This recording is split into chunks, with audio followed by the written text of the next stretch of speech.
ಒಂದಲ್ಲ ಎರಡಲ್ಲ ಬರೋಬ್ಬರಿ 400 ಕೋಟಿ ಹಣವಿದ್ದ ಕಂಟೈನರ್ ಹೈಜಾಕ್ ಆಗಿದೆ. ಇದು ದೇಶದ ಇತಿಹಾಸದಲ್ಲೇ ಅತಿ ದೊಡ್ಡ ರಾಬರಿ ಅನ್ನಬಹುದು.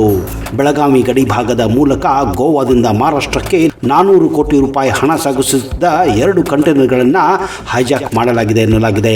2025 ಅಕ್ಟೋಬರ್ 16ರಂದು ನಡೆದಿರುವ ದೇಶದ ಅತಿ ದೊಡ್ಡ ರಾಬರಿ ಪ್ರಕರಣ ತಡವಾಗಿ ಅಂದರೆ ಈ ತಿಂಗಳು ಬೆಳಕಿಗೆ ಬಂದಿದೆ. ಸದ್ಯ ಈ ಬಹುದೊಡ್ಡ ಅಪರಾಧ ಪ್ರಕರಣ ಕರ್ನಾಟಕ, ಗೋವಾ ಮತ್ತು ಮಹಾರಾಷ್ಟ್ರ 3 ರಾಜ್ಯಗಳ ಪೊಲೀಸರಿಗೆ ಪ್ರಕರಣ ದೊಡ್ಡ ಸವಾಲಾಗಿದ್ದು, ನಾಸಿಕ್ ಪೊಲೀಸರು ಈ ಪ್ರಕರಣ ಸಂಬಂಧ 4ರನ್ನ ಬಂಧಿಸಿದ್ದು, ಉಳಿದವರಿಗಾಗಿ ಈಗ ಬಲೆ ಬೀಸಿದ್ದಾರೆ. ಬೆಳಗಾವಿ ಗೋವಾ ಗಡಿಭಾಗದ ಚೋರ್ಲಾ ಘಾಟ್ನಲ್ಲಿ ನಡೆದಿರುವ ಈ ಭಾರೀ ದರೋಡೆ ಪ್ರಕರಣಕ್ಕೆ ಸಂಬಂಧಂತೆ ದೂರುದಾರ ಸಂದೀಪ್ ಪಾಟೀಲ್ ಗಂಭೀರ ಆರೋಪಗಳನ್ನು ಮಾಡಿದ್ದಾರೆ. ರಾತ್ರಿ ವೇಳೆ 2 ದೊಡ್ಡ ಕಂಟೈನರ್ನಲ್ಲಿ ಸಾಗುತ್ತಿದ್ದ ಸುಮಾರು 400 ಕೋಟಿ ರೂಪಾಯಿ ಹಣವನ್ನು ದರೋಡೆ ಮಾಡಲಾಗಿದೆ ಅಂತ ಪೊಲೀಸರಿಗೆ ಈಗಾಗಲೇ ತಿಳಿಸಿದ್ದಾರೆ. ಈಗ ಪೊಲೀಸರು ಇದರ ಬಗ್ಗೆ ಸಂಪೂರ್ಣ ಶೋಧನೆಯನ್ನ ಅಂದರೆ ಇನ್ವೆಸ್ಟಿಗೇಷನ್ನ ಶುರು ಮಾಡಿದ್ದಾರೆ. ಹೌದು ಸ್ನೇಹಿತರೆ, ಇಂತಹದೇ ಒಂದು ಘಟನೆ 2023ರಲ್ಲೂ ಕೂಡ ನಡೆದಿತ್ತು.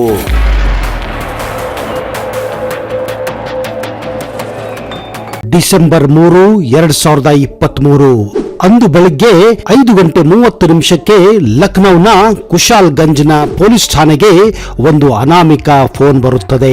ಯಾರೋ ಒಬ್ಬ ಅನಾಮಿಕ ವ್ಯಕ್ತಿ ಫೋನ್ ಮಾಡಿ ಲಕ್ನೌ ಡೆಲ್ಲಿ ಎಕ್ಸ್ಪ್ರೆಸ್ ದಾರಿಯಲ್ಲಿ ಒಂದು ಟ್ರಕ್ ನಂಬರ್ ಅನ್ನ ಕೊಡುತ್ತಾನೆ. ಆ ಟ್ರಕ್ ನ ಮೂಲಕ ನಕಲಿ ನೋಟುಗಳನ್ನ ದೆಹಲಿಗೆ ಸಾಗಿಸಲಾಗುತ್ತಿದೆ ಎನ್ನುವ ನಿಗೂಢ ಮಾಹಿತಿಯನ್ನ ಆ ವ್ಯಕ್ತಿ ಪೊಲೀಸರಿಗೆ ಕೊಟ್ಟಿದ್ದ. ಅಸಲಿಗೆ ಆ ಟ್ರಕ್ ಕೋಲ್ಕತ್ತಾದಿಂದ ದೆಹಲಿಗೆ ಹೋಗುತ್ತಿತ್ತು. ಅಷ್ಟೇ ಅಲ್ಲದೆ ಆ ನಕಲಿ ನೋಟುಗಳು ಬಾಂಗ್ಲಾದೇಶದಿಂದ ಅಕ್ರಮವಾಗಿ ಭಾರತವನ್ನ ಸೇರುತ್ತಿವೆ ಎಂದು ಕೂಡ ಮಾಹಿತಿಯನ್ನ ಕೊಟ್ಟಿದ್ದ. ಈ ಮಾಹಿತಿ ತಿಳಿಯುತ್ತಿದ್ದ ಹಾಗೆ ಕುಶಾಲ್ಗಂಜ್ ಇನ್ಸ್ಪೆಕ್ಟರ್ ತನ್ನ 2 ಕಾನ್ಸ್ಟೇಬಲ್ಗಳನ್ನ ಕರೆದುಕೊಂಡು ಜೀಪ್ನಲ್ಲಿಯೇ ಹೈವೇಯನ್ನ ತಲುಪಿದ್ದಾನೆ. ಹಾಗೂ ವೈರ್ಲೆಸ್ ಮೂಲಕ ಮತ್ತು ಮೊಬೈಲ್ ಫೋನ್ ಮೂಲಕ ಎಲ್ಲ ಕಡೆ ಇದರ ಬಗ್ಗೆ ಮಾಹಿತಿಯನ್ನ ರವಾನೆ ಕೂಡ ಮಾಡಿದ್ದಾನೆ. ಆದ್ರೆ ಒಬ್ಬ ಅನಾಮಿಕ ವ್ಯಕ್ತಿ ಫೋನ್ ಮಾಡಿದ್ದಕ್ಕಾಗಿ ಈ ರೀತಿ ಯಾವುದೇ ಒಂದು ಟ್ರಕ್ ಅನ್ನ ಹಿಡಿಯುವುದು ಸರಿಯೋ ತಪ್ಪು ಅನ್ನೋದು ಗೊಂದಲದಲ್ಲಿ ಆ ಇನ್ಸ್ಪೆಕ್ಟರ್ ಕೂಡ ಇದ್ದ. ಯಾವುದಕ್ಕೂ ಚಾನ್ಸ್ ತೆಗೆದುಕೊಳ್ಳುವುದು ಬೇಡ ಅಂತ ಆ ಟ್ರಕ್ಕಿಗಾಗಿ ಆ ಹೈವೇಯಲ್ಲಿ ಅವನು ತನ್ನ ತಂಡದೊಂದಿಗೆ ವೇಟ್ ಮಾಡುತ್ತಿದ್ದ. ಸ್ನೇಹಿತರೆ, ಈ ಅಚ್ಚರಿಯ ಘಟನೆಯ ಬಗ್ಗೆ ಇನ್ನಷ್ಟು ತಿಳಿಯುವ ಮೊದಲು ದಯವಿಟ್ಟು ಈ ವಿಡಿಯೋನ ಈಗಲೇ ಲೈಕ್ ಮಾಡಿ ಹಾಗೂ ಕೊನೆವರೆಗೂ ಸ್ಕಿಪ್ ಮಾಡದೆ ಸಂಪೂರ್ಣವಾಗಿ ಈ ವಿಡಿಯೋನ ನೋಡಿ. ಯಾವಾಗ ಹೈವೇ ಮೇಲೆ ಆ ಟ್ರಕ್ ಅನ್ನು ನೋಡಿ ಕೈ ಬೀಸುತ್ತಿದ್ದ ಪೊಲೀಸರಿಗೆ ಹೆದರಿ ಆ ಡ್ರೈವರ್ ಎದೆಗೊಂದಿದ್ದಾನೆ. ಪೊಲೀಸರಿಗೂ ಮಧುರದಿಂದಲೇ ನೋಡಿದಂತಹ ಆ ಟ್ರಕ್ ಅನ್ನ ಕಂಡು ನಿಜಕ್ಕೂ ಅನುಮಾನ ಬಂದಿದೆ. ಹೀಗಾಗಿ ತಮ್ಮ ಜೀವನವನ್ನ ಲೆಕ್ಕಿಸದೆ ಆ ಟ್ರಕ್ ಅನ್ನ ಸೈಡ್ಗೆ ನಿಲ್ಲಿಸುವಂತೆ ಕೈ ಸನ್ನೆ ಮಾಡಿದ್ದಾರೆ. ಆದ್ರೆ ಆ ಟ್ರಕ್ ಮಾತ್ರ ಒಂದೇ ಸ್ಪೀಡ್ ನಲ್ಲಿ ಜೋರಾಗಿ ಬರುತ್ತಾನೆ ಇತ್ತು. ಹತ್ತಿರ ಬಂದರೂ ಕೂಡ ಸ್ಪೀಡ್ ಮಾತ್ರ ಕಡಿಮೆ ಆಗಿರಲಿಲ್ಲ. ಇನ್ನೇನು ಆ ಟ್ರಕ್ ಪೊಲೀಸರ ಮೇಲೆ ಹಾದು ಹೋಗುವ ಹಾಗೆ ಕಾಣಿಸುತ್ತಿತ್ತು. ತಕ್ಷಣವೇ ಪೊಲೀಸರು ಅಲ್ಲಿಂದ ದೂರು ಸರಿದಿದ್ದಾರೆ. ಆ ಟ್ರಕ್ ಕೊಂಚ ಮಟ್ಟಿಗೆ ಪೊಲೀಸರ ಜೀಪಿಗೆ ಡಿಕ್ಕಿ ಹೊಡೆದು ಅದೇ ಸ್ಪೀಡ್ ನಲ್ಲಿ ಮುಂದೆ ಹೋಗಿದೆ. ಈಗ ಪೊಲೀಸರಿಗೆ ಆ ಟ್ರಕ್ ಮೇಲೆ ಅವರ ಅನುಮಾನ ಸರಿಯಾಗಿತ್ತು. ಅನಾಮಿಕ ವ್ಯಕ್ತಿ ಕೊಟ್ಟ ಆ ಸುಳಿವು ಖಾತರಿಯಾಗಿತ್ತು.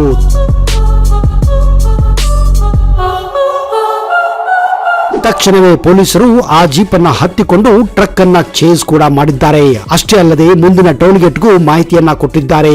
ಇದೆಲ್ಲ ನೋಡಿದರೆ ಯಾವುದೋ ಒಂದು ಸಿನಿಮಾದಲ್ಲಿ ಚೇಜಿಂಗ್ ಸೀನ್ ಇದ್ದ ಹಾಗೆ ಇತ್ತು. ಕೊನೆಗೂ ತಕ್ಕ ಸಮಯದಲ್ಲಿ 2 ಪೊಲೀಸ್ ಜೀಪ್ಗಳು ಎದುರಿಗೆ ಬಂದಿದ್ದರಿಂದ ಆ ಟ್ರಕ್ ಅನ್ನ ಅಡ್ಡಿ ಹಾಕಿ ಆ ಟ್ರಕ್ ಡ್ರೈವರ್ ಮತ್ತು ಕ್ಲೀನರ್ ಅನ್ನ ಕೆಳಗಿಳಿಸಿದ್ದಾರೆ. ಆ ಟ್ರಕ್ ಅನ್ನ ಪಕ್ಕಕ್ಕೆ ಹಾಕಿ ಆ ಇಬ್ಬರನ್ನ ಜೀಪ್ ನಲ್ಲಿ ಹಾಕಿಕೊಂಡು ಪೊಲೀಸ್ ಠಾಣೆಗೆ ಕರೆದುಕೊಂಡು ಹೋಗಿದ್ದಾರೆ. ಆ ಟ್ರಕ್ ಅನ್ನ ಸೀಸ್ ಮಾಡಿ ಅದನ್ನು ಕೂಡ ಆಮೇಲೆ ಪೊಲೀಸ್ ಠಾಣೆಗೆ ಪೊಲೀಸರೇ ತೆಗೆದುಕೊಂಡು ಬಂದಿದ್ದಾರೆ. ಆ ಟ್ರಕ್ ನಲ್ಲಿ ಏನಿದೆ ಎಂದು ತೆಗೆದು ನೋಡಿದಾಗ ಅಲ್ಲಿದ್ದ ಪೊಲೀಸರೇ ಕಕ್ಕಾಬಿಕ್ಕಿಯಾಗಿದ್ದರು. ಹೌದು, ಲಕ್ಷಾಂತರ ಕೋಟಿ ಬೆಲೆ ಬಾಳುವ ನಕಲಿ ನೋಟುಗಳು ಆ ಟ್ರಕ್ ನಲ್ಲಿ ಕಂಡು ಬಂದಿದ್ದವು.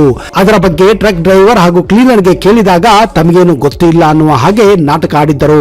ಆಮೇಲೆ ಅವರ ಲೈಸೆನ್ಸ್ ಹಾಗೂ ಆಧಾರ ಕೇಳಿದಾಗ ಇನ್ನೊಂದು ಆಘಾತಕಾರಿ ವಿಷಯ ಬಹಿರಂಗವಾಗಿತ್ತು. ಹೌದು, ಅವರ ಆಧಾರ್ ಕಾರ್ಡ್ ಮತ್ತು ಲೈಸೆನ್ಸ್ ಕೂಡ ಎಲ್ಲ ನಕಲಿಯಾಗಿದ್ದವು. ಆಧಾರ್ ಕಾರ್ಡ್ ಮತ್ತು ಡ್ರೈವರ್ ಹೆಸರು ಸಂಬಿತ್ ಮುಖರ್ಜಿ ಅಂತ ಬರೆದಿತ್ತು. ಆದ್ರೆ ಯಾವಾಗ ಪೊಲೀಸರು ಆ ಡ್ರೈವರ್ ಅನ್ನ ಸರಿಯಾಗಿ ಏರೋಪ್ಲೇನ್ ಹತ್ತಿಸಿದಾಗ ಗೊತ್ತಾಗಿದ್ದು ಇನ್ನೊಂದು ಬೆಚ್ಚಿ ಬೀಳಿಸುವ ಮಾಹಿತಿ. ಹೌದು, ಆ ಡ್ರೈವರ್ ಮೂಲತಃ ಬಾಂಗ್ಲಾದೇಶಿಯಾಗಿದ್ದನು. ಅವನ ಹೆಸರು ಇಸ್ಮಾಯಿಲ್ ಬರಹುದ್ದೀನ್ ಆಗಿತ್ತು. ಅವನಿಗೆ ಭಾರತದ ಗಡಿಯಲ್ಲಿ ಕೆಲವರು ಗಡಿಪಾಡು ಮಾಡಲು ಸಹಾಯ ಮಾಡುತ್ತಿದ್ದರು ಎನ್ನುವ ಮಾಹಿತಿ ಬಹಿರಂಗಪಡಿಸಿದ್ದ. ಕೆಲವೊಂದು ಹಳ್ಳಿಗಳಲ್ಲಿ ನಿರಂತರವಾಗಿ ಈ ಚಟುವಟಿಕೆ ನಡೆಯುತ್ತಾನೆ ಇದೆ ಮತ್ತು ಅಲ್ಲಿ ಕೆಲವು ಪಶ್ಚಿಮ ಬಂಗಾಳದ ಕೆಲವು ಸರ್ಕಾರಿ ಅಧಿಕಾರಿಗಳ ವಾಹನಗಳಿಗೆ ದುಡ್ಡು ಕೊಟ್ಟರೆ ಸಾಕು, ಆಧಾರ್ ಕಾರ್ಡ್ ಮತ್ತು ನಕಲಿ ಲೈಸೆನ್ಸ್ ಕೂಡ ಮಾಡಿಸಿಕೊಡುತ್ತಿದ್ದಾರೆ ಎನ್ನುವ ಮಾಹಿತಿ ಆ ಡ್ರೈವರ್ ಬಹಿರಂಗಪಡಿಸಿದ್ದ. ಆಮೇಲೆ ಆ ಟ್ರಕ್ ಅನ್ನ ಮತ್ತು ಇಬ್ಬರು ವ್ಯಕ್ತಿಗಳನ್ನ ಉತ್ತರ ಪ್ರದೇಶದ ಪೊಲೀಸರು ಮುಂದೆ NIA ಅಂದ್ರೆ ನ್ಯಾಷನಲ್ ಇನ್ವೆಸ್ಟಿಗೇಷನ್ ಏಜೆನ್ಸಿಗೆ ಕೇಸನ್ನ ಕೊಟ್ಟಿದ್ದಾರೆ. ಪೊಲೀಸರಿಗೆ ಅನುಮಾನ ಹುಟ್ಟಿದ್ದು ಆ ಟ್ರಕ್ಕಿನ ನಂಬರ್ ಪ್ಲೇಟ್ ಮೇಲೆ. ಆ ನಂಬರ್ ಪ್ಲೇಟ್ ಮೇಲೆ ನಂಬರ್ ಬದಲಾಗಿ ಓಕೆ ಹಾರ್ನ್ ಪ್ಲೀಸ್ ಅಂತ ಬರೆದಿತ್ತು ಹಾಗೂ ಕೇವಲ ನಂಬರ್ ಮುಂದುಗಡೆ ಮಾತ್ರ ಇತ್ತು. ಮೇಲಾಗಿ ಈ ಟ್ರಕ್ ಬಗ್ಗೆ ಒಬ್ಬ ಅನಾಮಿಕ ವ್ಯಕ್ತಿ ಮಾಹಿತಿಯನ್ನ ಕೂಡ ಕೊಟ್ಟಿದ್ದು ಅವರಿಗೆ ಸಹಾಯವಾಗಿತ್ತು.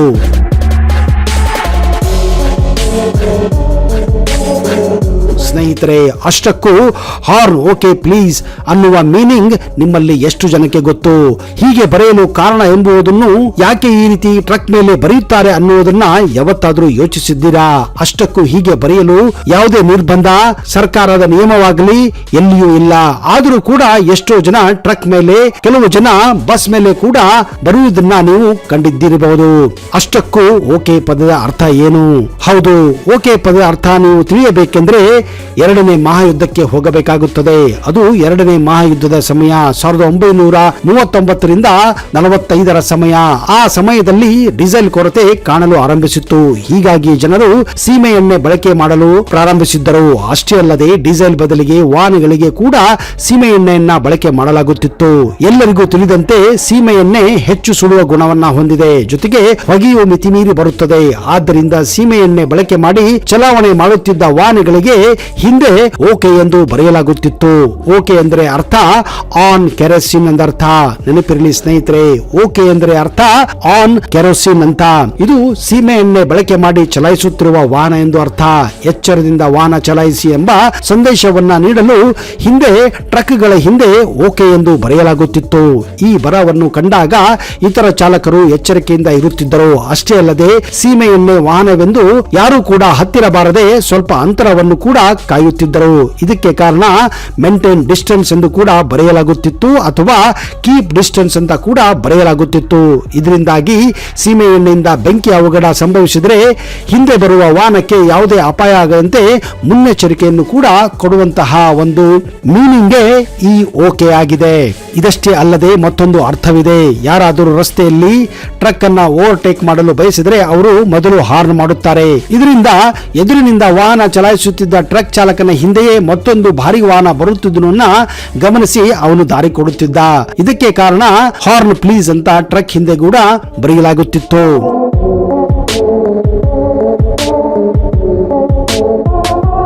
ಸ್ನೇಹಿತರೆ, ಇನ್ನು ಇತ್ತೀಚೆಗೆ ಕೆಲವು ಪುಂಡರ ಗುಂಪುಗಳು ಬೈಕ್ ವೀಲಿಂಗ್ ಮಾಡಿ ಸಾರ್ವಜನಿಕರಿಗೆ ತೊಂದರೆ ಕೊಡುತ್ತಿರುವುದನ್ನು ನೀವು ನೋಡುತ್ತಿರಬಹುದು. ಬೆಳಗಿನ ಹೊತ್ತು ಹೆದ್ದಾರಿ ಖಾಲಿ ಇರುವುದರಿಂದ ರಸ್ತೆಗೆ ಇಳಿಯುವ ಈ ಯುವಕರು ಸಂಚಾರಿ ನಿಯಮಗಳನ್ನ ಗಾಳಿಗೆ ತೂರಿ ವೀಲಿಂಗ್ ಮಾಡುತ್ತಾರೆ. ಬೈಕ್ಗಳಲ್ಲಿ ತಂಡವಾಗಿ ಬಂದು ಹೆದ್ದಾರಿಗೆ ಇಳಿಯುವ ಬೈಕ್ ಸವಾರರು ಒಂದೊಂದೇ ಬೈಕ್ ನಲ್ಲಿ 3 ಕುಳಿತುಕೊಂಡು ಅಪಾಯಕಾರಿ ವೀಲಿಂಗ್ ಮಾಡುವ ಕಾಣುವುದು ಸರ್ವೇ ಸಾಮಾನ್ಯವಾಗಿದೆ. ಯುವಕರ ಪುಂಡಾಟಿಕೆಯಿಂದ ಇತರ ವಾಹನ ಸವಾರರು ಪ್ರಾಣ ಕೈಯಲ್ಲಿ ಹಿಡಿದುಕೊಂಡು ಪ್ರಯಾಣಿಸಬೇಕಾದಂತಹ ಸ್ಥಿತಿ ಇದೆ. ಕಳೆದ ತಿಂಗಳ ಹಿಂದಷ್ಟೇ ಬೆಂಗಳೂರಿನ ವಿಮಾನ ನಿಲ್ದಾಣ ರಸ್ತೆಯ ಜಕ್ಕೂರ್ ಬಳಿ ವೀಲಿಂಗ್ ಮಾಡುತ್ತಿದ್ದ ವೇಳೆ ಯುವಕರೊಬ್ಬರು ಅಪಘಾತದಲ್ಲಿ ಮೃತಪಟ್ಟಿದ್ದರು. ಇಷ್ಟಾದರೂ ಯುವಕರ ಪುಂಡಾಟಿಕೆ ಮಾತ್ರ ಕಡಿಮೆ ಆಗಿಲ್ಲ.